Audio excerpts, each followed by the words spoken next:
ಇವತ್ತಿನ ಸಂದೇಶದ ಪೀಠಿಕೆ ಚೋಸನ್ ಬೈ ಹೋಲಿ ಸ್ಪಿರಿಟ್, ಪವಿತ್ರಾತ್ಮನಿಂದ ಆರಿಸಲ್ಪಟ್ಟವರು. ಆಧಾರವಾಕ್ಯ ಅರಣ್ಯಕಾಂಡ ಪುಸ್ತಕ 11ನೇ ಅಧ್ಯಾಯದ 16 ಮತ್ತು 17ನೇ ವಾಕ್ಯವನ್ನು ನಾನು ನಿಮಗಾಗಿ ಓದ್ತೇನೆ. ಆಗ ಯೆಹೋವನು ಮೋಶೆಗೆ ಹೇಳಿದ್ದೇನೆಂದರೆ, ಇಸ್ರಾಯೇಲರಲ್ಲಿ ಹಿರಿಯರೆಂದು ಅಧಿಪತಿಗಳೆಂದು ನೀನು ತಿಳಿದುಕೊಂಡಿರುವ 70 ಮಂದಿಯನ್ನು ಕೂಡ ಕರೆಸಿ ದೇವದರ್ಶನದ ಗುಡಾರದ ಬಾಗಿಲಿಗೆ ಕರೆತಂದು ಅಲ್ಲೇ ನಿನ್ನೊಡನೆ ನಿಲ್ಲಿಸ್ಕೊ. ನಾನು ಅಲ್ಲಿಗೆ ಇಳಿದು ಬಂದು ನಿನ್ನ ಸಂಗಡ ಮಾತನಾಡುವೆನು. ಅದಲ್ಲದೆ ನಾನು ನಿನಗೆ ಅನುಗ್ರಹಿಸಿರುವ ಆತ್ಮೀಯ ವರಗಳಲ್ಲಿ ಕೆಲವನ್ನ ಅವರಿಗೆ ಪಾಲು ಕೊಡುವೆನು.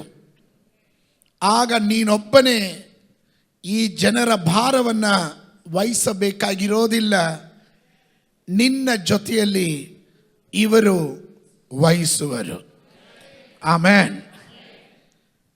ಇದರ ಹಿನ್ನೆಲೆ ಮೋಶೆಯನ್ನು ದೇವರು ಕರೀತಾ ಇದ್ದಾರೆ.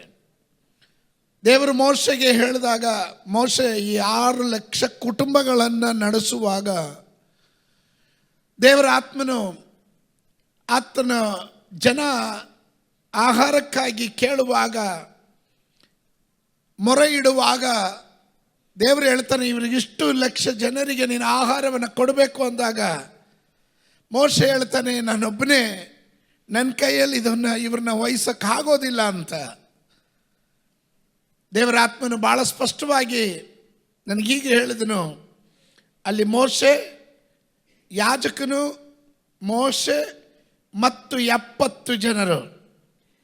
God need to reveal His power, ಆತನ ಸಾಮರ್ಥ್ಯ ಏನು ಎಂಬುದನ್ನು ತೋರಿಸಬೇಕಾಗಿದೆ. 70 ಹಿರಿಯರನ್ನು ಆಯ್ಕೆ ಮಾಡಿ ಅವರ ಮೂಲಕವಾಗಿ ಇಸ್ರಾಯೇಲ್ ದೇಶಕ್ಕೆ, ಆಲ್ರೆಡಿ ಇಸ್ರಾಯೇಲ್ ಒಂದು ದೇಶವಾಗಿ ಸ್ಥಾಪಿಸಲ್ಪಟ್ಟಿದೆ, ಅದರಲ್ಲಿ ದೈವ ಶಕ್ತಿಯ ಪ್ರಭಾವ ಎಷ್ಟು ದೊಡ್ಡದು ಎನ್ನುವುದನ್ನು ತೋರಿಸುವುದಕ್ಕಾಗಿ, ಏ ಮೋಶೆ, ನಿನ್ನ ಸಂಗಡ ನೀನು ಕರೆಯುವಂಥ ಹಿರಿಯರು, ಅಧಿಪತಿಗಳು ಅಂತ ನೀನು ಏನು ಹೇಳ್ತೀಯೋ, ಲೀಡರ್ಸು, ಎಲ್ಡರ್ಸ್ ಅಂತ ನೀನು ಏನು ಹೇಳ್ತಿದೆಯೋ ಅವ್ರನ್ನ ಕರ್ಕೊಂಬ, ಅವ್ರನ್ನು ಬೆಟ್ಟಕ್ಕೆ ಕರ್ಕೊಂಬ, ದೇವದರ್ಶನ ಗುಡಾರದ ಬಳಿಗೆ ಕರ್ಕೊಂಬ. 2 ಸಂದರ್ಭ, ಒಂದು ಸಾರಿ ಬೆಟ್ಟಕ್ಕೆ, ಇನ್ನೊಂದು ಸಾರಿ ದೇವದರ್ಶನ ಗುಡಾರಕ್ಕೆ ಕರೆದುಕೊಂಡು ಬಾ, ನಾನು ಅವ್ರ ಮೇಲೆ ನನ್ನ ಆತ್ಮವನ್ನು ಸುರಿಸಲಿಕ್ಕೆ ಹೋಗ್ತೀನಿ ಅಂತ. ಇವತ್ತು ಅದೇ ಸಂದೇಶವನ್ನು ನಾನು ನಿಮ್ಮ ಮುಂದೆ ಇಡಲಿಕ್ಕೆ ಬಯಸ್ತೇನೆ. ಗಮನಿಸ್ರಿ, ಲೀಡರ್ಸ್, ಎಲ್ಡರ್ಸ್, ಇವರ ಮೇಲಿರುವಂಥ ಜವಾಬ್ದಾರಿ ದೊಡ್ಡದು. ಒಮ್ಮೆ ದೇವಾಲಯದಲ್ಲಿ ದೇವರ ಮಹಿಮೆ ನಷ್ಟವಾಗೋದನ್ನು ಯೆಹೆಸ್ಕೇಲನು ದರ್ಶನದ ಮೂಲಕ ಕಾಣ್ತಾ ಇದ್ದಾನೆ. ತಾನು ಕಾಣ್ತಾ ಇರೋದು, ನೀವು ಸತ್ಯವೇದ ಗ್ರಂಥದಲ್ಲಿ ಯೆಹೆಸ್ಕೇಲನ ಪುಸ್ತಕ 8ನೇ ಅಧ್ಯಾಯ 11 ಮತ್ತು 12ನೇ ವಾಕ್ಯವನ್ನು ಗಮನಿಸಿದ್ರೆ, ಇಸ್ರಾಯೇಲ್ ವಂಶದ 70 ಮಂದಿ ಹಿರಿಯರು, ಅವರ ಮಧ್ಯದಲ್ಲಿ ಶಾಫಾನ್ನ ಮಗನಾದ ಯಜನ್ಯನು ತಮ್ಮ ತಮ್ಮ ಕೈಗಳಲ್ಲಿ ಧೂಪಾರತಿಗಳನ್ನು ಹಿಡಿಕೊಂಡು ಆ ಚಿತ್ರಗಳ ಮುಂದೆ ನಿಂತಿದ್ದರು. ಧೂಪದ ಸುವಾಸನೆಯು, ಧೂಪವು ಮೇಘವಾಗಿ ಏರುತ್ತಿತ್ತು. ಆಗ ಆತನು ನನಗೆ, ನರಪುತ್ರನೇ, ಇಸ್ರಾಯೇಲ್ ವಂಶದ ಹಿರಿಯರೆಲ್ಲರೂ ನಾನಾ ರೂಪಗಳಿಂದ ಚಿತ್ರಿಸಲ್ಪಟ್ಟು ತಮ್ಮ ತಮ್ಮ ಕೋಣೆಯೊಳಗೆ ಕತ್ತಲೆಯಲ್ಲಿ ನಡೆಸುವ ಕೆಲಸವನ್ನು ನೋಡಿದೀಯಾ? ಯೆಹೋವನು ನಮ್ಮನ್ನು ನೋಡನು, ಯೆಹೋವನು ದೇಶವನ್ನು ತೊರೆದು ಬಿಟ್ಟಿದ್ದಾನೆ ಎಂದು ಮಾತನಾಡಿಕೊಳ್ಳುತ್ತಾರಷ್ಟೇ ಎಂಬುದಾಗಿ ಹೇಳಿದನು.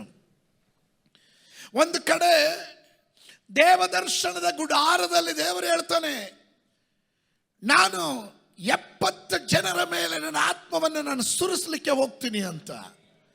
ಮತ್ತೊಂದು ಕಡೆ ಯೆಹೆಜ್ಕೇಲನ ದರ್ಶನ ನೋಡ್ತಾ ಇದ್ದಾನೆ. ಈ ಅಭಿಷೇಕ ಹೊಂದಿದಂಥ, ವರಗಳನ್ನು ಹೊಂದಿದಂಥ ಹಿರಿಯರುಗಳಾದವರು, ಲೀಡರ್ಸ್ಗಳಾದವರು, ದೇವರ ಸೇವೆಗೆ ಪ್ರಯೋಜನಕ್ಕೆ ಬರಬೇಕಾದವರು, ಅನ್ಯ ದೇವತೆಗಳಿಗೆ, ಅನ್ಯ ದೇವರುಗಳಿಗೆ ಅವರು ಧೂಪವನ್ನು ಹಾಕ್ತಾ ಇದ್ದಾರೆ.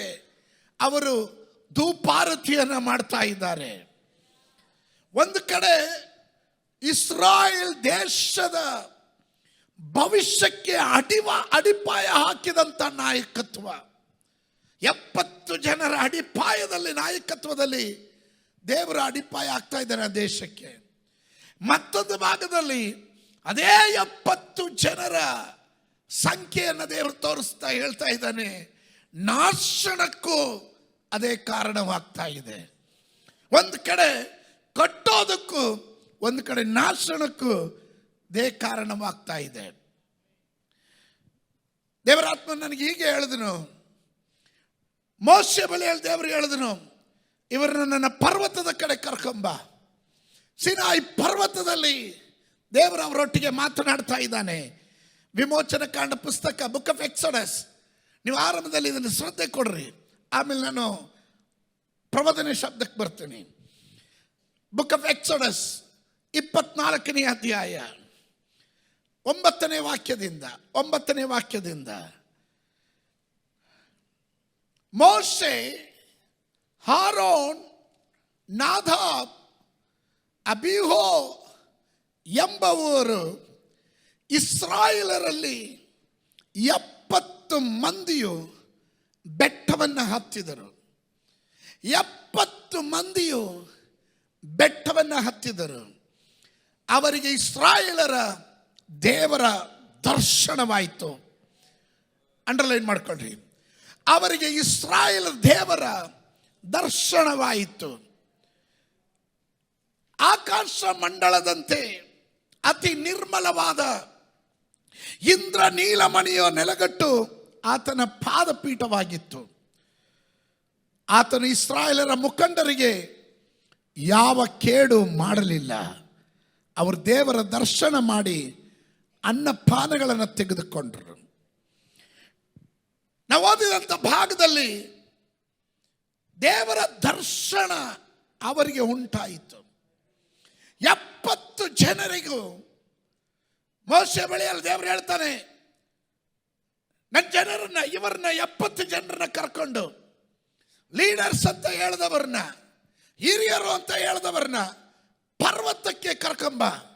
ಕಾರಣ ಪರ್ವತದಲ್ಲಿ ಪರಿಶುದ್ಧನಾದ ದೇವರು ಇಳಿದು ಬಂದು ಮೋಶೆಯ ಸಂಗಡ ಮಾತನಾಡ್ತಾ ಇದ್ದಾನೆ. ಇವತ್ತು ಪರ್ವತ ಹತ್ತುವ ದೇವ ಮಕ್ಕಳಿಗಾಗಿ ನಾನು ದೇವರಿಗೆ ಸ್ತೋತ್ರ ಮಾಡ್ತೇನೆ. ಹತ್ತುವುದು ಕಷ್ಟವಾಗಿದೆ, ಹತ್ತೋದಕ್ಕೆ ಜೊತೆಗಾರರು ಕಾಣೋದಿಲ್ಲ. ಆದರೆ ಮೋಶೆಗೆ ದೇವರು ಹೇಳಿದನು, ನೀನು so called leaders, so called elders, ಇವರಿಗೆ ನೀನು ಉಪದೇಶ ಮಾಡು, ಅವರಿಗೆ ಹೇಳು, ಕರ್ಕೊಂಬ ಅವ್ರನ್ನ ಪರ್ವತದ ಕಡೆಗೆ, ನಾನು ಅವ್ರನ್ನ ಅಭಿಷೇಕ ಮಾಡಬೇಕಾಗಿದೆ. ಇವತ್ತು ಯೇಸುವಿನ ನಾಮದಲ್ಲಿ ಅದನ್ನೇ ನಾನು ಹೇಳ್ತಾ ಇದ್ದೇನೆ. ಕೆಲವರನ್ನ ದೇವರು ಇವತ್ತು ಆಯ್ಕೆ ಮಾಡ್ಕೊಳ್ತಾ ಇದ್ದಾನೆ. ಈ ಸಭೆಗೆ ನೆಕ್ಸ್ಟ್ ಲೆವೆಲ್ಗೆ ದೇವರು ಕೊಂಡೊಯ್ಯಬೇಕಾದರೆ ಕೆಲವೊಂದು ವ್ಯಕ್ತಿಗಳನ್ನು ದೇವರು ಆಯ್ಕೆ ಮಾಡ್ಕೊಳ್ಳಕ್ಕೆ ಹೋಗ್ತಾ ಇದ್ದಾನೆ. ಅವರ ಮೇಲೆ ತನ್ನ ಆತ್ಮವನ್ನು ಸುರಿಸಕ್ಕೆ ಹೋಗ್ತಾ ಇದ್ದಾನೆ. ಪರ್ವತ ಹತ್ತುವವರಿಗಾಗಿ ನಾನು ದೇವರಿಗೆ ಸ್ತೋತ್ರ ಮಾಡ್ತೀನಿ. ಪರ್ವತ ಎಲ್ಲರೂ ಹತ್ತಲ್ಲ, ಪರ್ವತ ಹತ್ತಬೇಕು. ಆಮೇಲೆ ಗಮನಿಸ್ರಿ, ಆ ಕಾಲದಲ್ಲಿ ಒಂದು ನಿಯಮ ಇದೆ. ಆ ನಿಯಮದ ಪ್ರಕಾರ ಯಾರಾದರೂ ದೇವರನ್ನ ಮುಖಾಮುಖಿಯಾಗಿ ಕಂಡ್ರೆ ಅವರು ಉಳಿಯೋಕ್ಕಿಲ್ಲ, ಅವರು ಮರಣಕ್ಕೀಡಾಗ್ತಾರೆ, ಸಾಯ್ತಾರೆ, ಸತ್ತೋಗ್ತಾರೆ. ಆಮೇಲೆ ಆದರೆ ದೇವರ ವಾಕ್ಯ ಹೇಳ್ತದೆ, ಅವರಿಗೆ ಯಾವ ಕೇಡು ದೇವರು ಉಂಟು ಮಾಡಲಿಲ್ಲ. ಚರಿತ್ರೆಯಲ್ಲಿ ಫಸ್ಟ್ ಟೈಮ್ ಅದು. ಹಲ್ಲೆಲೂಯ.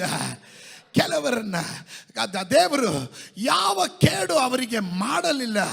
ಆದರೆ ದೇವರ ಕೃಪೆಯ ನಿಮಿತ್ತ ಅವರಿಗೆ ಯಾವ ಕೇಡು ದೇವರು ಮಾಡಲಿಲ್ಲ.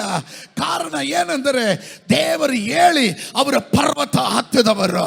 ಇವತ್ತು ಯೇಸುವಿನ ನಾಮದಲ್ಲಿ ನಾನು ನಿಮಗಾಗಿ ಪ್ರವದಿಸ್ತಾ ಇದ್ದೇನೆ. ನೀವು ಕಿವಿ ಉಳ್ಳವರು ಇದರಲ್ಲಿ ಕೇಳಲಿ. ಹಲ್ಲೆಲೂಯ. ದೇವರ ಶಬ್ದವನ್ನು ಕೇಳಿ, ದೇವರ ಮಾತಿಗೆ ವಿಧೇಯರಾಗಿ, ದೇವರ ಅಭಿಷಕ್ತರ ಮಾತಿಗೆ ವಿಧೇಯರಾಗಿ, ದರ್ಶನ ಉಳ್ಳವರ ಸಂಗಡ ಸೇರಿ ಪರ್ವತ ಹತ್ತುವವರಿಗೆ ಯಾವ ಕೇಡು ದೇವರು ಬರೋದಕ್ಕೆ ಅನುಮತಿ ಮಾಡೋದಿಲ್ಲ. ಒಪ್ಪುವ ದೇವ ಮಕ್ಕಳಿಗಾಗಿ ನಾನು ದೇವರಿಗೆ ಸ್ತೋತ್ರ ಮಾಡ್ತೇನೆ. ಸ್ತೋತ್ರ. ಇಸ್ರಾಯೇಲರ 70 ನಾಯಕರು, ಹಿರಿಯರು, ಅಧಿಪತಿಗಳನ್ನು ದೇವರು ಕರೀತಾ ಇದ್ದಾನೆ. God is appointed, chosen with a purpose of blessing and delivering and holding together people that connected to you. ನಿಮ್ಮನ್ನ ದೇವರು ಕರೆದಿರೋಂಥ ಉದ್ದೇಶ ನಿಮ್ಮನ್ನು ಆಶೀರ್ವಾದ ಮಾಡೋದು ಮಾತ್ರವಲ್ಲ, ನಿಮ್ಮನ್ನು ಬಿಡುಗಡೆ ಮಾಡೋದು ಮಾತ್ರವಲ್ಲ, ನಿಮ್ಮನ್ನ ದೇವರು ಒಟ್ಟಿಗೆ ತಂದಿರೋದು ನಮ್ಮ ಜೊತೆ ಯಾರೆಲ್ಲ ಕನೆಕ್ಟ್ ಆಗಿದ್ದಾರೋ ಅವರನ್ನೆಲ್ಲ ದೇವರು ಒಟ್ಟುಗೂಡಿಸಿ ಅವರಿಗೆ ಬೇಕಾದ ಬಿಡುಗಡೆಗಳನ್ನು ಕೊಡೋದಕ್ಕೆ. ಓ ರಬ ಶಮ್ದಲಾದನ ಇದರ ಒಳಗಡೆ ಕೆಲವರನ್ನ ಪರಿಶುದ್ಧಾತ್ಮನ ಆಯ್ಕೆ ಮಾಡ್ಕೊಳ್ತಾ ಇದ್ದಾನೆ. ಒಪ್ಪುವವರು ಮಾತ್ರ ಒಂದು ಆಮೇನ್ ಹೇಳ್ರಿ, ಗಟ್ಟಿಯಾಗೊಂದು ಆಮೇನ್ ಹೇಳ್ರಿ. ಹಲ್ಲೆಲೂಯ. ಕೆಲವರನ್ನ ದೇವರ ಅಭಿಷೇಕ ಮಾಡಲಿಕ್ಕೆ ಹೋಗ್ತಾ ಇದ್ದಾರೆ. ನೋಡ್ರಿ, ನಾನು ಅಭಿಷಕ್ತನಾದರೆ ನಾನು ಯಾರ ಜೊತೆ ಕನೆಕ್ಟ್ ಆಗಿದ್ದೀನೋ ಅವರಿಗೆಲ್ಲರಿಗೂ ಆ ಅಭಿಷೇಕದ ಪಾಲು ದೊರಕುವಂತೆ, ದರ್ಶನದಲ್ಲಿ ಹಿಡಿದು ನಿಂತವರಿಗೆಲ್ಲ, ಆ ದರ್ಶನಕ್ಕಾಗಿ ನಿಂತವರೆಲ್ಲರಿಗೂ ಅದರ ಪಾಲನ್ನು ದೇವರು ಹಂಚುವಂತ. ನಾನು ಹೇಳಿದೆ ಈ ತಿಂಗಳು ಪರಿಶುದ್ಧಾತ್ಮನ ತಿಂಗಳು ಅಂತ. ಈ ತಿಂಗಳು ಪರಿಶುದ್ಧಾತ್ಮನ ಸಂಗಡ ಅನ್ಯೋನ್ಯತೆಯಲ್ಲಿ ಇರುವ ತಿಂಗಳಾಗಿರುತ್ತೆ ಅಂತ ನಾನು ಹೇಳಿದೆ. ಆಮೇಲೆ ಬಹಳ ಇಷ್ಟಪಟ್ಟದ್ದು, ಮೋಶೆಯಲ್ಲಿ ಇದ್ದಂಥ ಆತ್ಮವನ್ನ, ಅದರ ಪಾಲನ್ನ ಸ್ತೋತ್ರ ಇವತ್ತು ಕೆಲವರ ಮೇಲೆ ಅಭಿಷೇಕ ಸುರಿಯಲಿಕ್ಕೆ ಹೋಗುತ್ತೆ. ಆ ದರ್ಶನಕ್ಕೆ ನಿಂತವರು ಎಲ್ಲರೂ ಅಲ್ಲ. ಮೋಶೆಯ ದರ್ಶನಕ್ಕೆ, ಮೋಶೆಯ ನಾಯಕತ್ವಕ್ಕೆ ಜೊತೆ ನಿಂತವರನ್ನ ದೇವರು ಸನ್ಮಾನಿಸಕ್ಕೆ ಹೋಗೋದು. Praise God, praise God. ಕೆಲವರನ್ನ ದೇವರು ಆಯ್ಕೆ ಮಾಡ್ತಾ ಇದ್ದಾರೆ, ಕೆಲವರನ್ನ ಆಯ್ಕೆ ಮಾಡ್ತಾ ಇದ್ದಾರೆ. ಹೇಗೆ ದೇವರು ಇದನ್ನು ಕನೆಕ್ಟ್ ಮಾಡ್ತಾನೆ? ನಮಗೆಲ್ರಿಗೂ ಗೊತ್ತು, ನಮ್ಮ ಮನೆ ಮುಂದೆಗಳೆಲ್ಲ ಈ ಟ್ರಾನ್ಸ್ಫಾರ್ಮರ್ ಇರುತ್ತೆ, ವಿದ್ಯುತ್ ಶಕ್ತಿಯ ಟ್ರಾನ್ಸ್ಫಾರ್ಮರ್ ಇರುತ್ತೆ. ನಮ್ಮ ಮನೆ ಮುಂದೆನೇ ಈ ಕಂಬಗಳು ಇರುತ್ತೆ. ಟ್ರಾನ್ಸ್ಫಾರ್ಮರಿಂದ ಈ ಕಂಬಕ್ಕೆ, ಲೈಟ್ ಕಂಬಕ್ಕೆ ಬರುತ್ತೆ. ಲೈಟ್ ಕಂಬ ನಮ್ಮ ಮನೆ ಮುಂದೆನೇ ಇರುತ್ತೆ. ಸ್ತೋತ್ರ. ಆಮೇಲೆ ಎಲೆಕ್ಟ್ರಿಸಿಟಿ ಲೈನು ಹಾದು ಹೋಗಿರುತ್ತೆ, ನಮ್ಮ ಮನೆ ಮುಂದೆನೇ ಹೋಗಿರುತ್ತೆ. ಆದರೆ ನಮ್ಮ ಮನೆಗೆ ದೀಪ ಬರಬೇಕಂತಿಲ್ವಲ್ಲ. ಸ್ತೋತ್ರ. ನಮ್ಮ ಮನೆಗೆ ದೀಪ ಬರಬೇಕಂತಿಲ್ಲ. ಯಾವಾಗ ದೀಪ ಬರೋದು?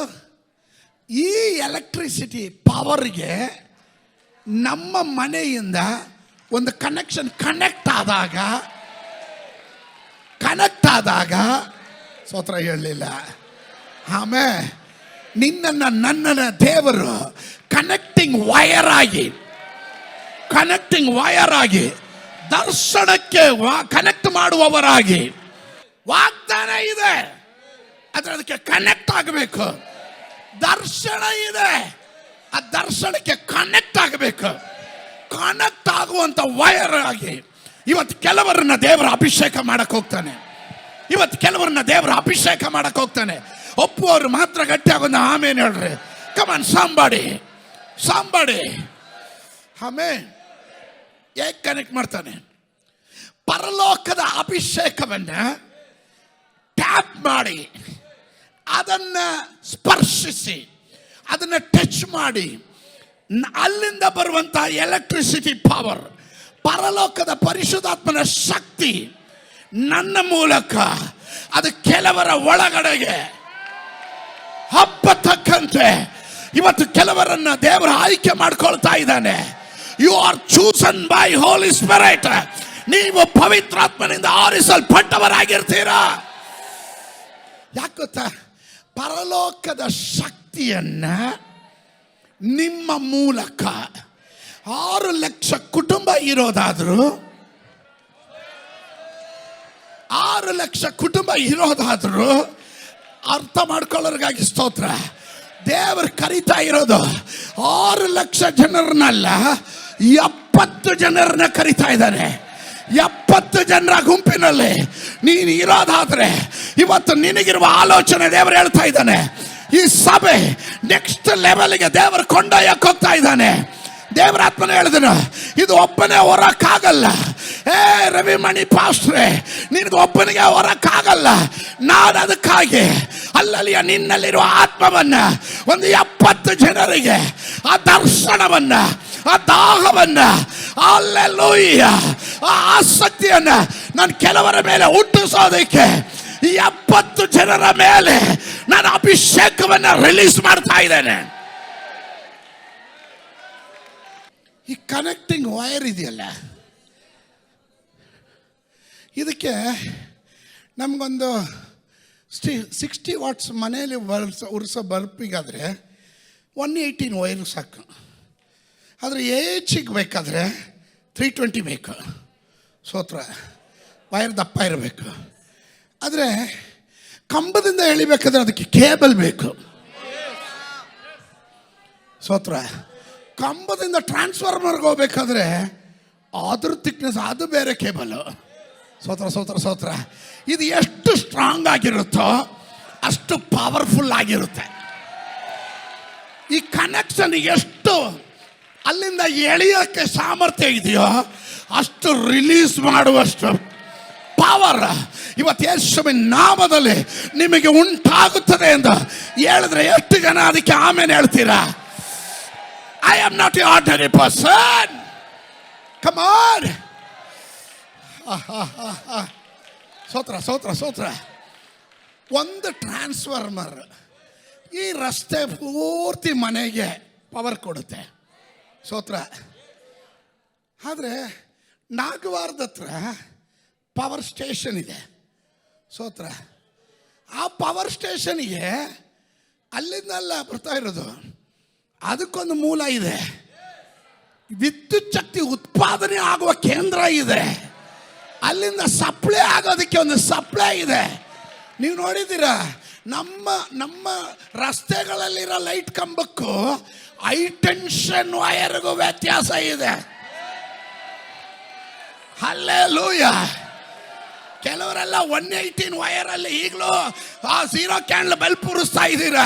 ನನ್ನ ದೇವರು ಹೇಳ್ತಾ ಇದ್ದಾನೆ, ನಿನ್ನನ್ನು ಹೈ ಟೆನ್ಷನ್ ವೈರ್ ಆಗಿ ದೇವರು ಕನೆಕ್ಟ್ ಮಾಡಕ್ ಹೋಗ್ತಾ ಇದ್ದಾನೆ. ನಿನ್ನ ಬಳಿಯಲ್ಲಿ ದೇವರ ಕೃಪಾವರಗಳನ್ನು ಕೊಡಕ್ ಹೋಗ್ತಾ ಇದ್ದಾನೆ. ನಿನ್ನ ಮೇಲೆ ಅಭಿಷೇಕ ಕೊಡಕ್ ಹೋಗ್ತಾ ಇದ್ದಾನೆ. ನೀನ್ ನಾಯಕನು ಮಾತ್ರ ಅಲ್ಲ, ನೀನು ಹಿರಿಯನು ಮಾತ್ರ ಅಲ್ಲ, ನೀನ್ ಕೃಪಾವರ ಉಳ್ಳವನಾಗಿ ಸಭೆಯನ್ನು ಕಟ್ಟೋದಕ್ಕೆ, ದೇವರ ರಾಜ್ಯವನ್ನ ಕಟ್ಟೋದಕ್ಕೆ ದೇವರು ಕೆಲವರನ್ನ ಅಭಿಷೇಕ ಮಾಡ್ತಾ ಇದ್ದಾನೆ. Amen amen hallelujah. ಇದನ್ನು ನಾವು ಅರ್ಥ ಮಾಡ್ಕೊಳ್ಳೋದಿಲ್ಲ. ಇದನ್ನು ನಾವು ಅರ್ಥ ಮಾಡ್ಕೊಳ್ಳೋ ವಾಟ್ ಈಸ್ ದ ಪವರ್, ಆ ಶಕ್ತಿ ನಮ್ಮಲ್ಲಿ.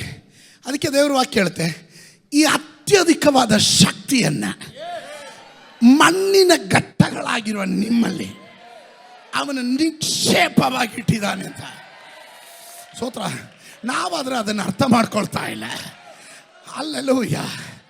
ನಾವು ಅದು ಅರ್ಥ ಮಾಡ್ಕೊಳ್ತಾ ಇಲ್ಲ.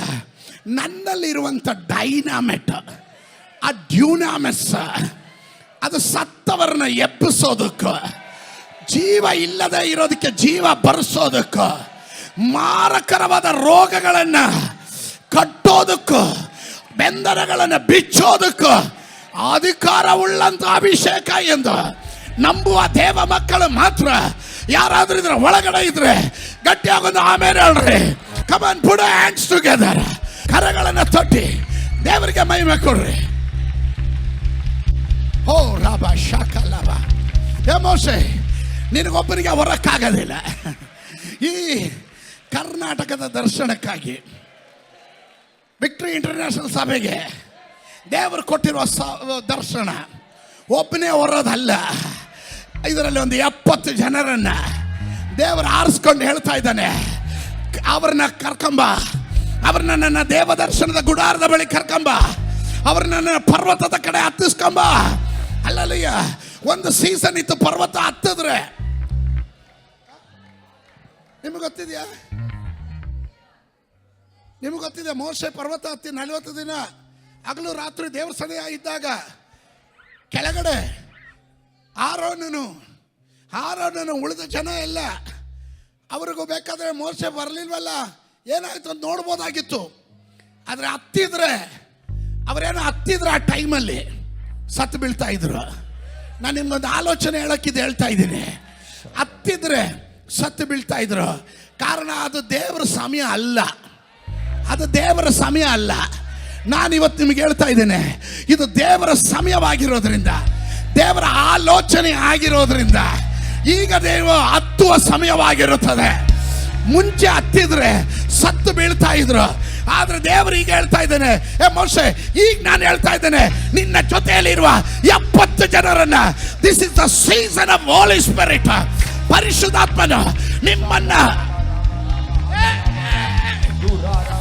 come on somebody shout hallelujah.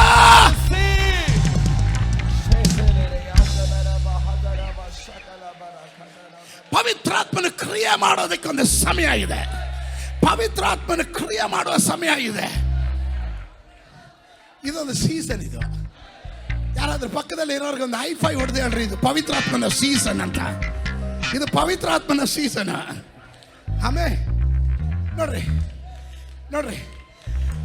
ಅದನ್ನ ಅರಣ್ಯಕಾಂಡ ಪುಸ್ತಕ, ಲೆಟ್ ಮಿ ಪ್ರೀಚ್ 11ನೇ ಅಧ್ಯಾಯ 16-17.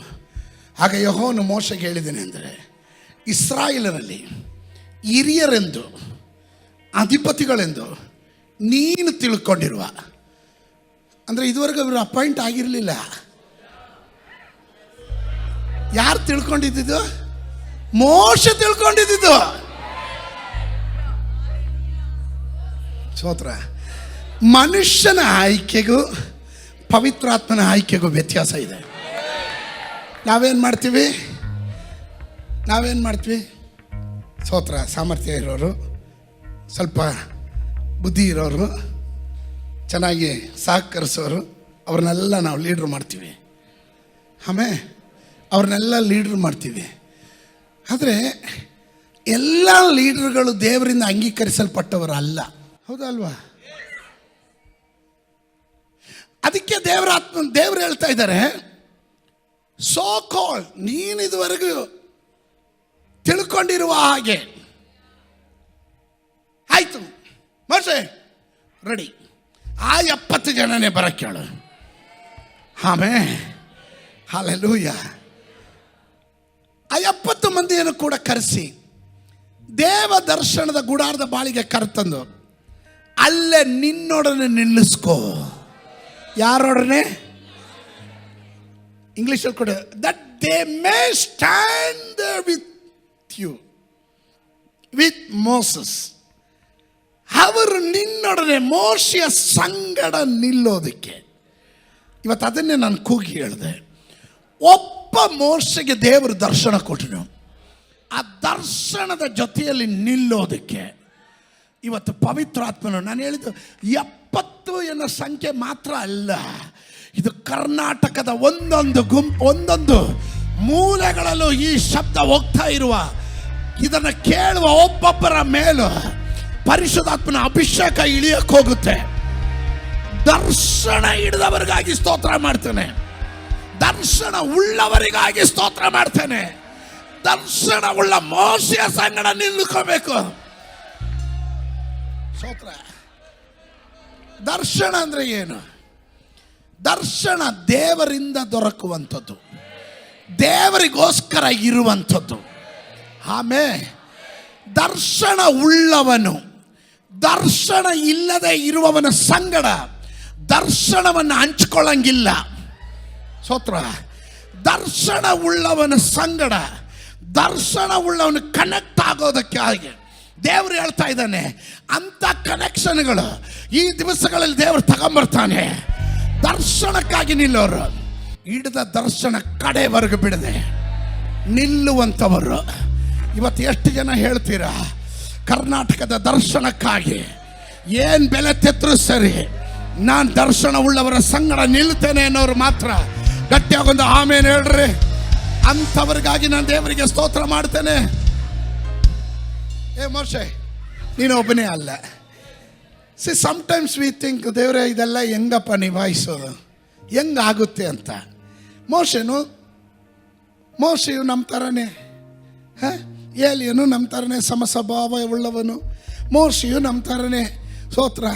ಆಮೇಲೆ ಮೋಶೆ ಹೇಳ್ದ, ಸ್ವಾಮಿ ನನ್ನ ಕೈಲಾಗಲ್ಲ ಇಷ್ಟೋ ಜನನ ನಾನು ಒಬ್ಬನೇ ನಿಭಾಯಿಸಕ್ಕೆ.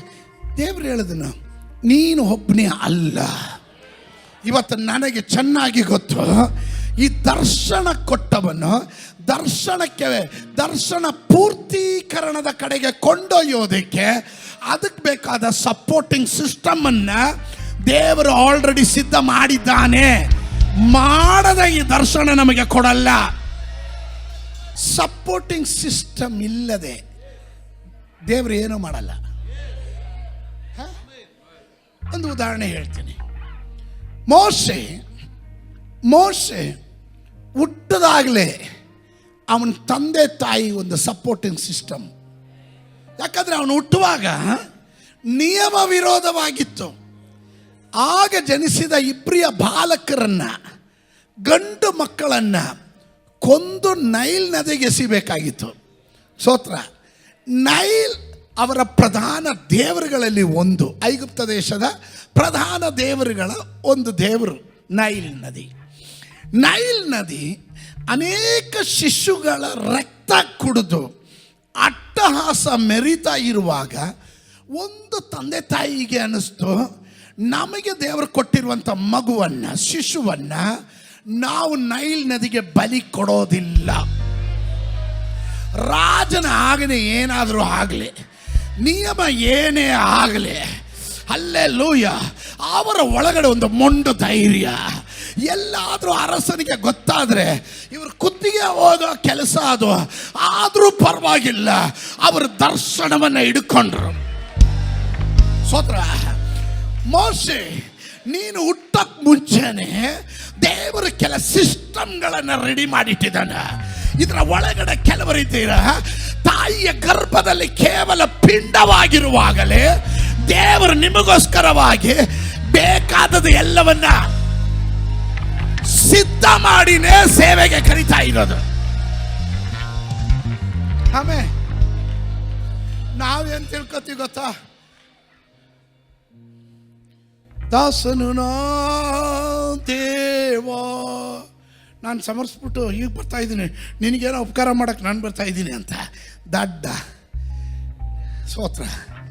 ಈಗ ಲೇಟಾಗಿ ನೀನು ಅರ್ಥ ಮಾಡ್ಕೊಂಡು ಈಗ ಬರ್ತಾ ಇದೀಯಾ.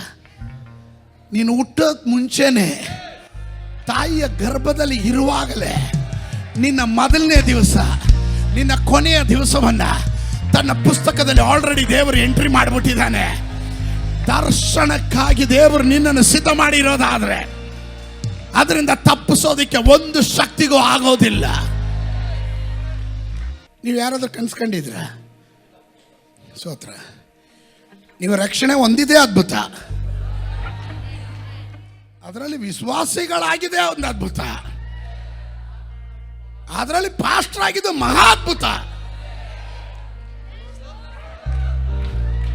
Is it right? ನೀವು ನನ್ನ ಜೊತೆ ಇದ್ದೀರಾ? ನೀವು ನನ್ನ ಜೊತೆ ಇದ್ದೀರಾ? Listen to me. This is beautiful. ದೇವ್ರು ಹೇಳಿದನು, ನೀನು ಹುಟ್ಟಕ್ಕೆ ಮುಂಚೆನೆ ಸ್ತೋತ್ರ. ಆಮೇಲೆ ಎಲ್ಲ ರೆಡಿ ಮಾಡಿ ಇಟ್ಬಿಟ್ಟಿದ್ದೀನಿ. ತಂದೆ ತಾಯಿಗಳು ಒಂದು ಸಪೋರ್ಟಿಂಗ್ ಸಿಸ್ಟಮ್ಮು. ಮಗು ಹುಟ್ಟಿತು, 3 ತಿಂಗಳು ಬಚ್ಚಿಟ್ರು. 3 ತಿಂಗಳಾದಮೇಲೆ ಆಗಲ್ಲ ಅಂತ. ಸರಿ, ಸ್ತೋತ್ರ. ಅದೇ ನೈಲ್ ನದಿಯಲ್ಲಿ ಕೊಂದುಬಿಟ್ಟಲ್ಲ ಮಗುವನ್ನ ಕಳಿಸಿದ್ದು. ನನಗೆ ಭಾಳ ಇಷ್ಟ ಕೊಟ್ಟಿದ್ದೇನು ಗೊತ್ತಾ, ಈ ದರ್ಶನ ಉಳ್ಳವನನ್ನು ಕನೆಕ್ಟ್ ಮಾಡಿದವರು ಅವರೊಳಗಡೆ ಒಂದು ದರ್ಶನ ಇದೆ. ರಾಜನ ಆಜ್ಞೆ ಮಗುವನ್ನು ಕೊಂದುಬಿಟ್ಟು ನೈಲ್ ನದಿಗೆ ಎಸಿಬೇಕು ಅಲ್ವಾ? ಆದರೆ ಈ ತಂದೆ ತಾಯಿಗಳು ಜೀವಂತ ಮಗುವನ್ನು ಸ್ತೋತ್ರ ಕೊಂದುಬಿಟ್ಟಲ್ಲ, ಈ ಮಗು ಜೀವಂತವಾಗಿ ಸ್ತೋತ್ರ ಆಪಿನ ಪೆಟ್ಟಿಗೆಯಲ್ಲಿ ನೀ ನದಿಯಲ್ಲಿ ಮೇಲೆ ನೆತ್ತೇಳಿಬಿಟ್ರು. ಎಲ್ಲಿ ಪ್ರತಿಕೂಲ ವಾತಾವರಣ ಇತ್ತೋ ಅದೇ ಪ್ರತಿಕೂಲದ ಮೇಲೆ ಲೀಲಾಜಾಲವಾಗಿ ದರ್ಶನ ತೇಳ್ತಾ ಇದೆ. ಅರ್ಥ ಮಾಡ್ಕೊಂಡವ್ರಿಗಾಗಿ ಸ್ತೋತ್ರ. ಆಮೇ ಇದು ಎಲ್ಲಿಗೆ ಹೋಗುತ್ತೆ ಅಂತ ನೋಡೋದಿಕ್ಕೆ ಮಿರ್ಯಾಮಳನ್ನು ದೇವರೊಂದು ಸಪೋರ್ಟಿಂಗ್ ಸಿಸ್ಟಮ್ ಆಗಿಟ್ಟನು. ಸ್ತೋತ್ರ. ಮಿರ್ಯಾಮಳನ್ನು ದೇವರೊಂದು ಸಪೋರ್ಟಿಂಗ್ ಸಿಸ್ಟಮ್ ಆಗಿಟ್ಟನು. ಅದುವರೆಗೂ ಅರಮನೆಯಲ್ಲಿ ಜಕ್ಕೂಸಿಯಲ್ಲಿ ಸ್ನಾನ ಮಾಡ್ತಿದ್ದಂಥ ಫರೋನನ ಕುಮಾರಿ ಅವತ್ತವಳಿಗೊಂದು ಮೋಹ, ನಾನು ನೈಲ್ ನದಿಯಲ್ಲಿ ಸ್ನಾನ ಮಾಡಬೇಕು ಅಂತ. ಅದೊಂದು ಸಪೋರ್ಟಿಂಗ್ ಸಿಸ್ಟಮ್ ಆಗಿತ್ತು. ಕಮಾನ್, ದೇವರ ಸೇವೆಗಾಗಿ ನಿನ್ನ ಕುಟುಂಬವನ್ನು ಆಯ್ಕೆ ಮಾಡ್ಕೊಂಡಿರೋದಾದ್ರೆ ದೇವರ ಅಭಿಷೇಕ ನಿನ್ನ ಮೇಲೆ ಸುರಿಸ್ಬೇಕೆನ್ನೋದು ದೇವರ ಪದ್ಧತಿ. ಆದರೆ ಕೆಲ ಕನೆಕ್ಷನ್ಗಳನ್ನು ತರ್ತಾ ಇದ್ದಾನೆ. Listen to me. ಈಗ ನನಗೆ ಅರ್ಥ ಆಗದಿರೋದು, ದರ್ಶನಕ್ಕಾಗಿ ನಿಂತ್ಕೊಂಡ್ರೆ ನಿನಗೆ ಉನ್ನತ ಸ್ಥಾನ ಸಿಗುತ್ತೆ. ನೋಡ್ರಿ, ಉದಾಹರಣೆಗೆ ಮೋಶೆಯ ತಂದೆ ತಾಯಿ ಅಮ್ರಾಮ್ನು ಮತ್ತು ಯಾಕಬೇದವಳು, ಇವರಿಬ್ಬರು ಮಗುರು ಸಾಕಿದ್ರೆ ಇಸ್ರಾಯೇಲ್ ಜನರು ಐಗುಪ್ತ ದೇಶದಲ್ಲಿ ಏನು ಕೆಲಸ ಮಾಡ್ತಾಯಿದ್ರು? ಇಟ್ಟಿಗೆ ಸುಟ್ಕೊಂಡು ಬಿಟ್ಟಿ ಕೆಲಸ ಮಾಡ್ತಾಯಿದ್ರು. ಇವರೆಲ್ಲ ಏನರಲ್ಲಿದ್ದರು? ದಾಸತ್ವದಲ್ಲಿದ್ದವರು.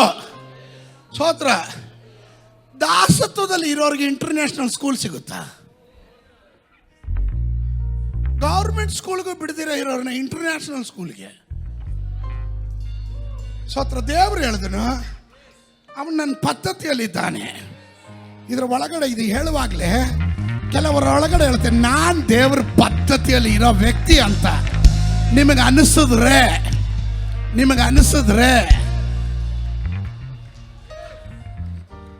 ಸ್ತೋತ್ರ.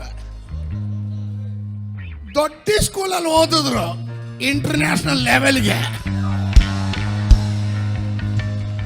ಪದ್ಧತಿಯಲ್ಲಿ ಇದ್ರೆ ಸ್ತೋತ್ರ, ದೇವರು ನಿಮ್ಮನ್ನ ಅರಮನೆ ಕೊಂಡೊಯ್ತಾನೆ.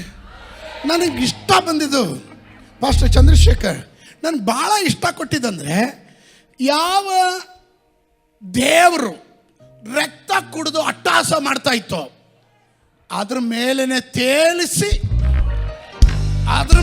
ತೇಲಿಸಿ ಯಾವ ಅರಮನೆಯಿಂದ ನಿಯಮ ಬಂತೋ ಅದೇ ಅರಮನೆಯಲ್ಲಿ ಸೇರಿಸಿ,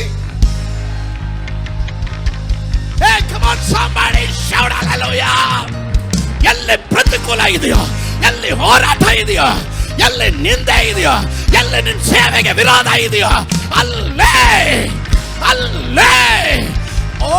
ಅಂತ ಒಂದು ಅಭಿಷೇಕ ಈಗ ಸಭೆ ಮೇಲೆ ಈ ಉಪವಾಸ ಪ್ರಾರ್ಥನೆ 7ನೇ ದಿವಸ ದೇವರು ರಿಲೀಸ್ ಮಾಡ್ತಾ ಇದ್ದಾನೆ. You are not a ordinary person, you are chosen by Holi spirit.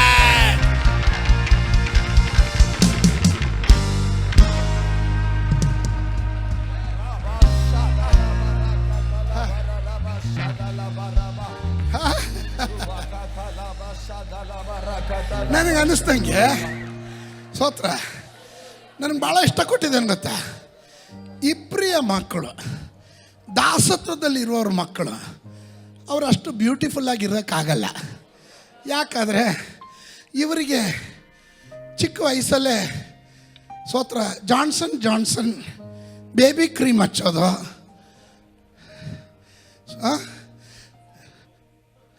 ಅದು ಚಿಕ್ಕ ಮಕ್ಕಳು ಪಾಂಡ್ಸ್ ಹಾಕಲ್ಲ, ಸುಮ್ಮನೆ ನೀವು ಹಾಕ್ಕೊಳೋದು. ಅದು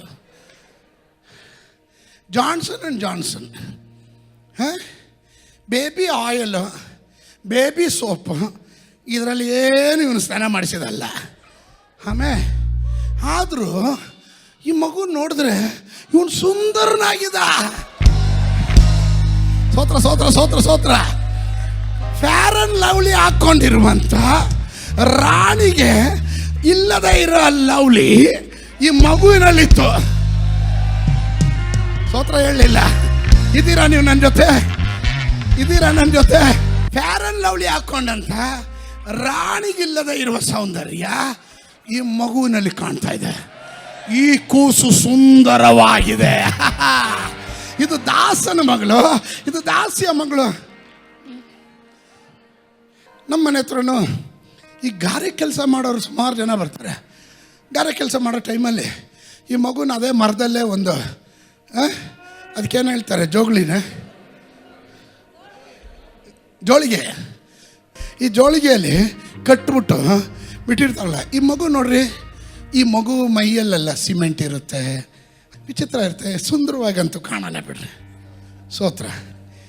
ಆದರೆ ನಮ್ಮ ಮನೆಗಳಲ್ಲಿ ಸಾಕು ಮಕ್ಕಳನ್ನ ಎಷ್ಟು ನೀಟಾಗಿ, ಅಯ್ಯೋ ಅವ್ರು ಮುಟ್ಟಕ್ಕೆ ಮುಂಚೆನೇ ವೆಟ್ ವೈಪಿಂದ ಕೈಯೆಲ್ಲ ಒರೆಸ್ಕೊಂಡು ಸೋತ್ರ ಎಲ್ಲ ಡೆಟಾಯಿಲೆಲ್ಲ ತೊಳೆದು ಭಾಳ ಶುದ್ಧವಾಗಿ. ಯಾಕಂದರೆ ಇನ್ಫೆಕ್ಷನ್ ಆಗ್ಬಿಡುತ್ತೆ, ಮಕ್ಕಳಿಗೆ ಇನ್ಫೆಕ್ಷನ್ ಆಗುತ್ತೆ ಅಂತ. ಆಮೇಲೆ ನಾನು ಕೇಳ್ತೀನಿ, ಈ ಮಗುಗೆ ಯಾವ ಇನ್ಫೆಕ್ಷನು ಇಲ್ಲ, ಬ್ಯೂಟಿ ಮಾತ್ರ ಇದೆ. ನಿನ್ನನ್ನು ದೇವರು ಕಂಡಿರೋದಾದರೆ, ನಿನ್ನ ಕುಟುಂಬವನ್ನು ದೇವರು ಕಂಡಿರೋದಾದರೆ, ನೀವು ನನ್ನ ಜೊತೆ ಇದ್ದೀರಾ? Are you with me? ನಿಮ್ಮನ್ನು ದೇವರು ಕಂಡಿರೋದಾದರೆ ಎಲ್ಲ ಹಾಕಿದ್ರು ಸರಿ, ನೀವು ಬ್ಯೂಟಿಫುಲ್ ಆಗಿರ್ತೀರಾ. ನೀವು ಬ್ಯೂಟಿಫುಲ್ ಆಗಿರ್ತೀರಾ. ಅಪ್ಪ ಅಮ್ಮ ಇವನಿಗೆ ವಿದ್ಯಾಭ್ಯಾಸ ಕೊಡ್ತಿರಲಿಲ್ಲ. ಆದರೆ ಇವನ ಕುರಿತು ದೇವರ ವಾಕ್ಯ ಹೇಳುತ್ತದೆ. ಅಪೊಸ್ತಲ ಕೃತ್ಯಗಳು 7ನೇ ಅಧ್ಯಾಯದಲ್ಲಿ, ಮೋಶೆಯು ಐಗುಪ್ತ ದೇಶದವರ ಸರ್ವ ವಿದ್ಯೆಗಳಲ್ಲಿಯೂ, ಎಂಥ ವಿದ್ಯೆಗಳಲ್ಲಿ? ಸರ್ವ ವಿದ್ಯೆಗಳಲ್ಲೂ ಉಪದೇಶ ಒಂದೇ. ಅಂದ್ರೆ ಏನು? ಟ್ರೈನಿಂಗ್ ತಗೊಂಡ ಅಂತ. ಯುದ್ಧ ವಿದ್ಯೆ, ಎಜುಕೇಶನು, ಮಾರಲ್ ಸೈನ್ಸು, ಎಲ್ಲ ಕಲ್ತ್ಬಿಟ್ಟ. ಮಾತುಗಳಲ್ಲಿ ಇವನಿಗೆ ಪ್ರಾಬ್ಲಮ್ ಇದ್ದಿದೆ ಅಲ್ಲಿ.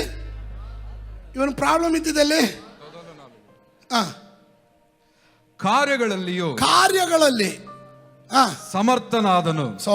ದೇವರು ಯಾರನ್ನಾದ್ರೂ ಕಂಡ್ರೆ ಇವನನ್ನ ದೇವರು ಎಲ್ಲಿವರೆಗೆ ತಗೊಂಡೋಗ್ತಾನಂದ್ರೆ, ನಿನ್ನ ವೀಕ್ನೆಸ್ ದೇವರು ನೋಡಲ್ಲ. ದೇವರು ನಿನ್ನ ವೀಕ್ನೆಸ್ ತೆಗೆದುಹಾಕಿ ತನ್ನ ದರ್ಶನಕ್ಕಾಗಿ ಉಪಯೋಗಿಸ್ತಾನೆ. ಆಮೇಲೆ ನಾನು ಇನ್ನು ಮೋಸೆ ಬೆಳೆಯಲಿದ್ದೀನಿ, 70ಕ್ಕೆ ಬಂದಿಲ್ಲ, ಇನ್ನು ಬರ್ತಾ ಇದ್ದೀನಿ. ಗಮನಿಸ್ರಿ, ಈ ಮೋಸೆ ಸುಖದ ಸುಪ್ಪತ್ತಿಗೆಯಲ್ಲಿ ಮೆರೆದು ಚೆನ್ನಾಗಿ ರಾಜ ಭೋಜನ ತಿಂದು ಸುಖದ ಸುಪ್ಪತ್ತಿಗೆಯಲ್ಲಿ ಇದ್ದು ಮೈಯೇ ಮರೆತು ಬಿಡ್ತಾನೆ. ದೇವರು ಹೇಳಿದಾನೆ, ಹೇ ಕಮಾನ್, ನಾನು ನಿನ್ನನ್ನು ಕರೆದಿರೋ ಉದ್ದೇಶ ಇದಕ್ಕಲ್ಲ.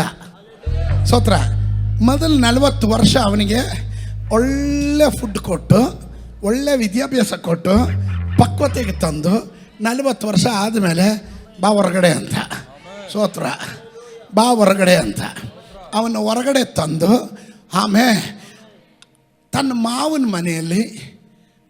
ಮನೆಯಲ್ಲಿ ಕುರಿ ಮೇಯಿಸಿ, ನೋಡ್ರಿ, ಟಾಪ್ ಲೆವೆಲ್ ಅನುಭವಿಸಿ, ಲೋ ಲೆವೆಲ್ ಇಳಿಸಿ, ಅದರದ್ದು ಅನುಭವಿಸಿ, ತಿರ್ಗಾ ದೇವರು ಹೇಳಿದನು, ಬಾ ಪರ್ವತದ ಕಡೆಗೆ ಅಂತ. ಎಲ್ಲಿ? ಓರೆ ಪರ್ವತದ ಕಡೆ ಬಾ. ಅವನು ಕುರಿ ಮೇಯಿಸ್ಕೊಂಡು ಬಾಬಾ ಬ್ಲ್ಯಾಕ್ ಶಿಪ್ ಅಂತ ಹಾಡು ಹೇಳ್ಕೊಂಡು ಹೋಗ್ತಾ ಇರುವಾಗ ಒಂದು ದಿನ ಒಂದು ದರ್ಶನ ಕಾಣ್ತಾನೆ. ಆ ದರ್ಶನ ಮುಳ್ಳಿನ ಪೊದೆ ಉರಿತಾ ಇದೆ, ಅದರ ಸುಟ್ಟು ಹೋಗ್ತಾ ಇಲ್ಲ. ಮುಳ್ಳಿನ ಪೊದೆಗೆ ಬೆಂಕಿ ಹಿಡಿದ್ರೆ ಫಸ್ಟ್ ಬೂದಿ ಆಗೋದು ಅದೇ. ಹೌದಾ ಅಲ್ವಾ?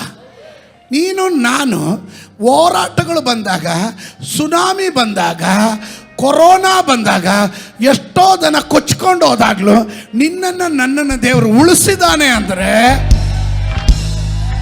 ನಿನಗೂ ನನಗೊಂದು ದರ್ಶನ ದೇವರು ಇಟ್ಟಿದ್ದಾನೆ.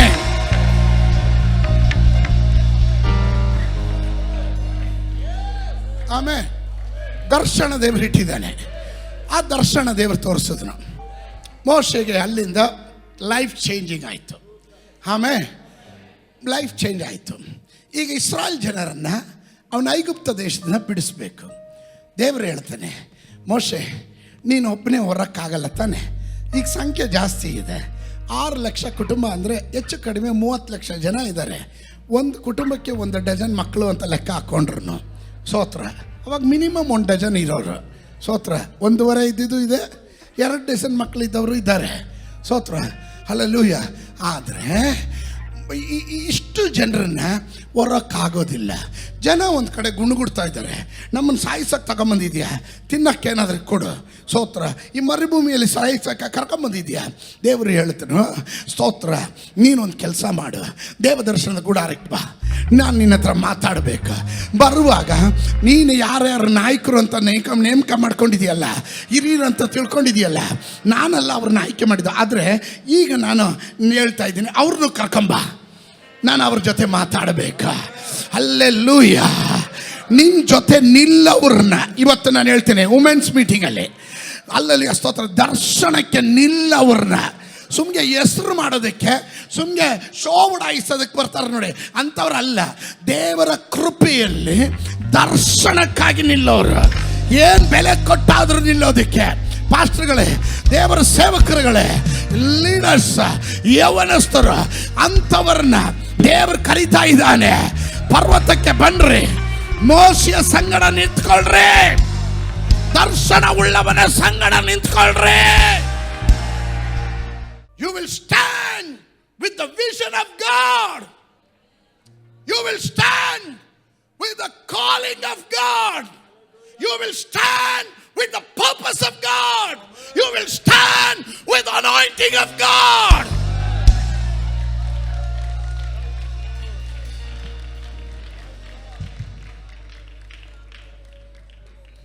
ಇವತ್ತು ನಾನು ಕೂಗಿ ಹೇಳ್ತೇನೆ,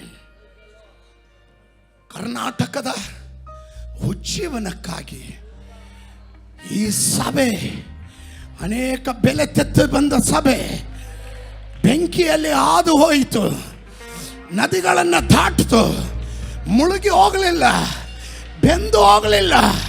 ಹೊರಗಡೆ ಬಂದಿರೋದಕ್ಕೆ ಉದ್ದೇಶ ಏನು ಗೊತ್ತಾ? ಹಲ್ಲೆಲೂಯ. ಕರ್ನಾಟಕದಲ್ಲಿ ಒಂದು ಉಜ್ಜೀವನ ದೇವರು ಇಟ್ಟಿದ್ದಾನೆ.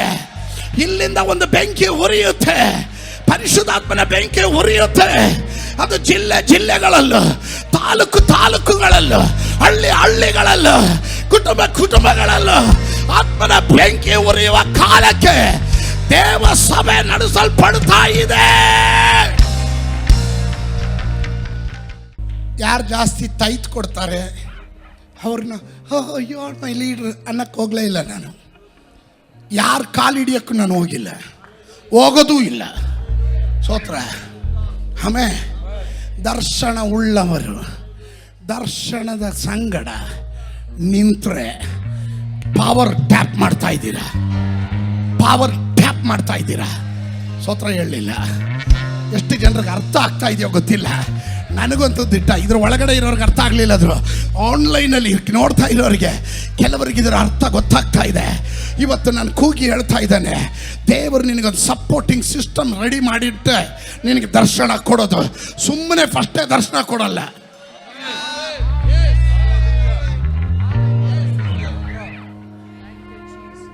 ಪಾಸ್ಟ್ರೆ, ಮನೆ ಕಟ್ಟಕ್ಕೆ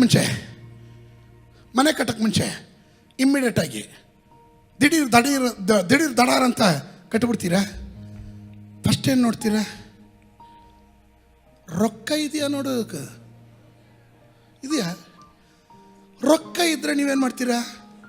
ಪ್ಲ್ಯಾನ್ ಮಾಡಿದ್ರೆ ಯಾವ್ಯಾವ ಕೋಣೆ ಎಲ್ಲೆಲ್ಲಿ ಇರಬೇಕು, ಏನೇನು ಇರಬೇಕು, ಎಷ್ಟು ಫ್ಲೋರ್ ಕಟ್ಟಬೇಕು, ಅದೆಲ್ಲ ಡಿಪೆಂಡ್ ಆಗಿರೋದು ನಿನ್ನ ಪಾಕೆಟಲ್ಲಿರೋ ಹಣದ ಮೇಲೆ. ಈ ಪಾಕೆಟಲ್ಲಿರೋ ಹಣನೇ ನೀನು ಹುಟ್ಟಕ್ಕೆ ಮುಂಚೆ ದೇವರು ಸಿದ್ಧ ಮಾಡಿಬಿಟ್ಟು ಈಗ ಪ್ಲಾನ್ ಸ್ಯಾಂಕ್ಷನ್ ಮಾಡ್ತಾ ಇರೋದು. ಈ ಪ್ಲಾನಿಗೆ ತಕ್ಕ ಹಾಗೆ ಕಟ್ಟೋದಿಕ್ಕೆ ಸ್ಟ್ರಕ್ಚರ್ ಇಂಜಿನಿಯರ್ ಬೇರೆ, ಆರ್ಕಿಟೆಕ್ಟ್ ಬೇರೆ, ಸಿವಿಲ್ ಇಂಜಿನಿಯರ್ ಬೇರೆ, ಪ್ಲಂಬರ್ ಬೇರೆ, ಎಲೆಕ್ಟ್ರಿಷಿಯನ್ ಬೇರೆ, ಮೇಷನ್ ಬೇರೆ, ಪೇಂಟರ್ ಬೇರೆ, ಕಾರ್ಪೆಂಟರ್ ಬೇರೆ.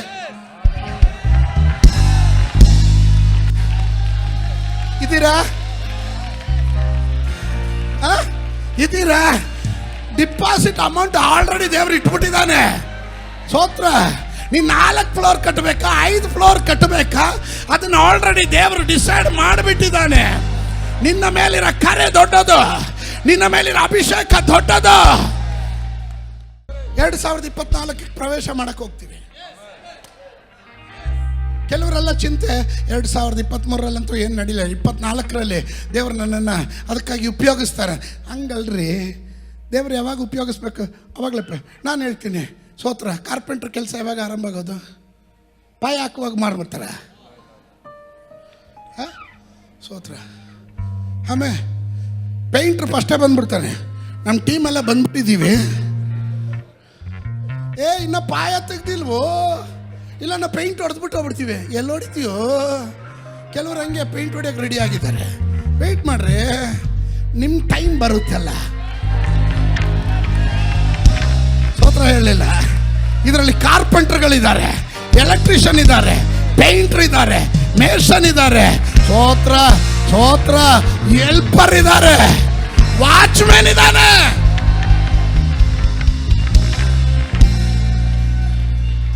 ಸ್ತೋತ್ರ ಸ್ತೋತ್ರ.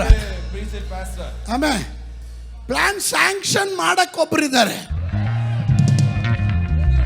ನೀನೆಲ್ಲ ಮಾಡ್ಬಿಟ್ಟು ಸ್ಯಾಂಕ್ಷನ್ ಕೊಡ್ಲಿಲ್ಲ ಅಂದ್ರೆ ಸ್ತೋತ್ರ. ದೇವರು ಅದಕ್ಕೆ ಸಿದ್ಧ ಮಾಡಿದ್ರೆ ಸ್ಯಾಂಕ್ಷನ್ ಅಧಿಕಾರಿ ನೋಡ್ತಿದ್ದಾಗ ಹೇಳ್ತಾನೆ, ಯಾಕೆ ಇನ್ನೊಂದು ಫ್ಲೋರ್ ಕಟ್ಬೋದಾಗಿತ್ತಲ್ಲ, ಅದಕ್ಕೂ ಅಪ್ರೂವ್ ಮಾಡಿರ್ತೀನಿ ಅಂತ. ಯಾಕಂದ್ರೆ ನೀನು ಬಿಟ್ಟರು ದೇವರು ಬಿಟ್ಟಿರಲ್ಲ. ಇವತ್ತು ಕೆಲವರ ಮೇಲೆ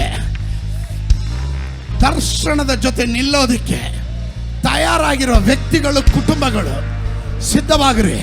2024ರಲ್ಲಿ ನೀವು ಇದುವರೆಗೂ ಕಾಣದೇ ಇರುವ ರೀತಿಯಲ್ಲಿ ನಿಮ್ಮ ಚರಿತ್ರೆಯನ್ನು ದೇವರು ಬದಲಾಯಿಸಕ್ಕೆ ಹೋಗೋದಕ್ಕೆ ಮುನ್ನುಡಿಯಾಗಿ ಪರಿಶುದ್ಧಾತ್ಮ ನನಗೆ ಈ ಮೆಸೇಜ್ ಕೊಟ್ಟಿದ್ದು.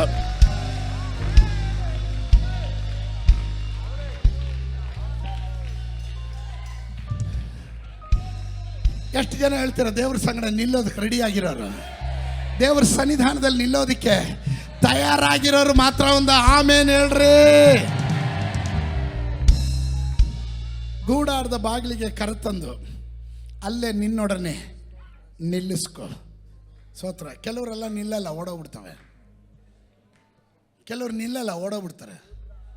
ಸ್ತೋತ್ರ. ಸ್ವಲ್ಪ ರಕ್ಕೆ ಪಕ್ಕ ಬಂದರೆ ಸಾಕು ಓಡೋಗ್ಬಿಡ್ತಾರೆ. ಅದು ದೇವ್ರು ಹೇಳಿದ್ರೆ ನಿಲ್ಲಿಸ್ಕೊ, ನಿನ್ನ ಜೊತೆ ನಿಲ್ಲಿಸ್ಕೊ. ನಿಂತವ್ರಿಗಾಗಿ ಸ್ತೋತ್ರ, ನಿಂತವ್ರಿಗಾಗಿ ಸ್ತೋತ್ರ. ಆಮೇಲೆ ಎಷ್ಟು ಜನ ಹೇಳ್ತೀರಾ ನಿಂತವರಿಗಾಗಿ ಸ್ತೋತ್ರ? ನಾನು ನಿಮ್ಮ ಹತ್ರ ಕೇಳ್ತೀನಿ, ಸ್ವಲ್ಪ ಯೋಚನೆ ಮಾಡಿಬಿಟ್ಟು ಉತ್ತರ ಹೇಳಬೇಕು. ಎಷ್ಟು ಜನ ಹೇಳ್ತೀರಾ ದೇವರು ನಮ್ಮನ್ನು ನಿಲ್ಲಿಸದೆ ನಮ್ಮ ಸ್ವಂತಕ್ಕೆ ನಾವು ನಿಲ್ಲಕ್ಕೆ ಆಗೋದಿಲ್ಲ ಎಂಬುದಾಗಿ? ಎಷ್ಟು ಜನ ನಂಬ್ತೀರಾ?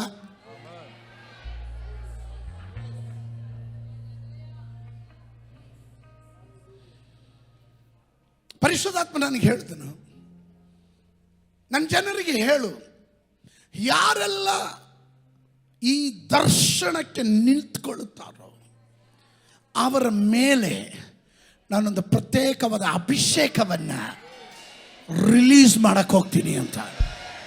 ಸ್ತೋತ್ರ. ಏನೇ ಬರಲಿ ಸ್ತೋತ್ರ. ನೋಡ್ರಿ, ನೀವು ದರ್ಶನಕ್ಕೆ ನಿಂತಿರುವಾಗ ನಿಮ್ಮನ್ನು ಇದರಿಂದ ತಪ್ಪಿಸೋದಕ್ಕೆ ಕೊಂಕು ಮಾತುಗಳನ್ನು ಮಾತಾಡ್ತಾರೆ. ದೇವರು ಹೇಳಿದನು, ಈ ದರ್ಶನಕ್ಕೆ ನನ್ನ ಜನರಿಗೆ ಹೇಳು ಅಂತ ಹೇಳಿದ್ರಿಂದ ನಾನು ಪುನಃ ಉಚ್ಚರಿಸ್ತಾ ಇದ್ದೀನಿ. ಈ ದರ್ಶನದ ಜೊತೆಯಲ್ಲಿ ಯಾರೆಲ್ಲ ಬೆಲೆ ತೆತ್ತಾದರೂ ನಿಂದಿಸೋರು ಇರ್ತಾರೆ, ಆಪಾದನೆ ಹೇಳೋರು ಇರ್ತಾರೆ. ನೋಡ್ರಿ, ನೀನು ಚೆನ್ನಾಗಿ ಆತ್ಮಿಕತೆ ಬೆಳೀತಾ ಇರೋ, ನೀನು ಹೆಂಗಾದರೂ ಮಾಡಿ ವಂಚನೆ ಮಾಡಿ ಎಳ್ಕೊಂಡು ಹೋಗ್ಬಿಡ್ತಾರೆ. ಏದನ್ ತೋಟದಲ್ಲಿ ಆದಾಮನು ಅವಳು ಚೆನ್ನಾಗಿರ್ಲಿಲ್ವಾ? ಸಂಜೆ ಆಗ್ತಿದ್ದಾಗ ದೈವ ಸಾನ್ನಿಧ್ಯಾನದಲ್ಲಿ ಕೈ ಹಿಡ್ಕೊಂಡು ತಂದೆ ದೇವರ ಸಂಘಗಳ ಹಾಡು ಹೇಳ್ಕೊಂಡು ಏನೇನು ಲೀಲಾಜಾಲವಾಗಿದ್ದರು. ಸ್ತೋತ್ರ. ಆ ಟೈಮಲ್ಲಿ ಸೈತಾನ ಏನು ಮಾಡ್ದ? ಅವನ ಕಣ್ಣು ಕಡಿಯೋದು ಯಾವಾಗ ಗೊತ್ತಾ? ಸ್ತೋತ್ರ. ನನಗಿಲ್ಲದೆ ಇರುವ ಸ್ಥಾನ ಇವ್ರಿಗಾ? ಸ್ತೋತ್ರ. ನಿಮ್ಮನ್ನು ಹಿಂದಕ್ಕೆ ಎಳೆಯುವ ಶಕ್ತಿಗಳ ಪ್ರತ್ಯೇಕತೆ ಏನು ಗೊತ್ತಾ? ಅವರಿಗಿಲ್ಲದೆ ಇರೋದು ಏನೋ ಪ್ರತ್ಯೇಕತೆ ನಿನ್ನಲ್ಲಿ ಇರೋದ್ರಿಂದ ನಿನ್ನನ್ನು ಅದರಿಂದ ತಪ್ಪಿಸ್ಬೇಕು, ನಿನ್ನನ್ನು ಅದರಿಂದ ಮೊಟಕುಗೊಳಿಸ್ಬೇಕು.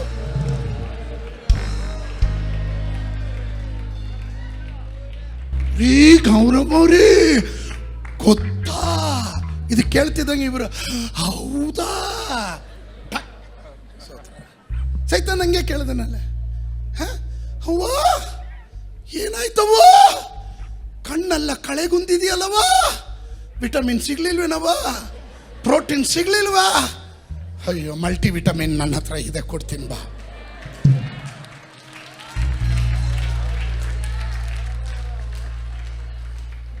ಇದ್ದೀರಾ ನಿಮ್ಗೇನಾದ್ರೂ ಅರ್ಥ ಆದರೆ ಪಕ್ಕದಲ್ಲಿರೋರ್ಗೆ ಹೇಳ್ರಿ, ಎಚ್ಚರವಾಗಿರು ಅಂತ. ಆಮೇಲೆ ದರ್ಶನದ ಜೊತೆ ನಿಲ್ಲೋರು ಬೇಕು. ದೇವರು ಹೇಳಿದ್ರೆ ನಿನ್ನ ಸಂಗಡ ನಿಲ್ಲುವವ್ರನ್ನ. ಇವತ್ತು ಎಷ್ಟು ಜನ ಹೇಳ್ತೀರಾ, ಏನೆಲ್ಲ ಬಂದರೂ ಸರಿ, ನನ್ನ ಆಯುಷ್ಕಾಲ ಪೂರ್ತಿಯಾಗಿ ನಾನು ನನ್ನ ಕುಟುಂಬ,